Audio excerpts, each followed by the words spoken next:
متصدر الترتيب في هذه المجموعة فريق النصر الإماراتي ب4 مباريات. والكرة أمامية الآن، محاولة إلى فيكتور ولكنها لا تكتمل. محاولة من الناحية اليسرى، الخطرة الهوية، يلا يا جزاوي، عرضية تتهيأ، كنترول لم يوفق. يا سلام يا فهمي، هيئها يا فهمي، صوب يا جزاوي، وإلى جول! جول! هذا الأهلي منبع الفن من أول العام.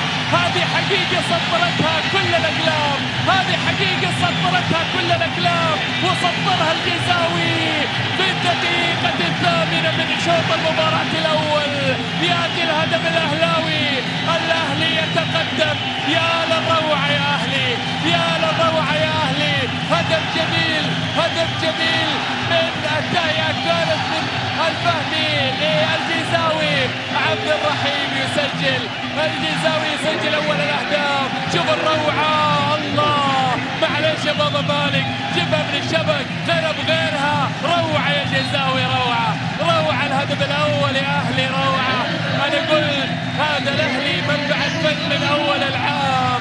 هذه حقيقة سطرتها كل الأقلام. هو الأهلي الذي كتب عنه كل النقاد، هو الذي أمتع هذا الموسم الكل، سواء كان لعبا وفنا، سواء كان حضورا جماهيريا في المدرجات. إذا هدف أول يأتي في هذه المباراة عن طريق عبد الرحيم الجزاوي.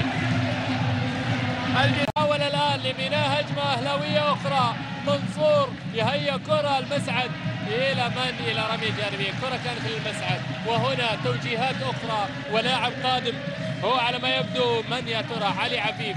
علي عفيف ربما يكون هو الورقة القادمة. هذا هو التسلل والراية التي كانت حاضرة. هنا الجزاوي إلى فيكتور، يهيئ جول جول جول جول جول جول جول! يا للروعة، يا للروعة. ظنيت يا فيكتور مع الوقت انك تغيرت، وادرك على كسر الخواطر تعلم، وادرك على كسر الخواطر تعلم. يا للروعة، ما تغير، هو هذا طبعه الأول ما تغير. أهدافه معروفة. فيكتور يسجل هدف الرابع في هذه المسابقة، يسجل هدف الرابع في هذه المسابقة. الأهلي يأتي بالهدف الثاني، الأهلي يأتي بالهدف الثاني. يا سلام يا سلام، الله الله على هالجول. روعة يا فيكتور، روعة. أراح الأعصاب، أراح الأعصاب. إنه فيكتور، إنه يعرف الطريق، يعرف الطريق جيدا جيدا جيدا. هذا فيكتور ما تغير، طبعه الأول ما تغير.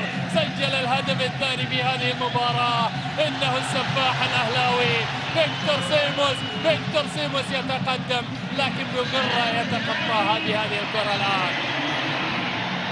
الأهلي يأتي بالهدف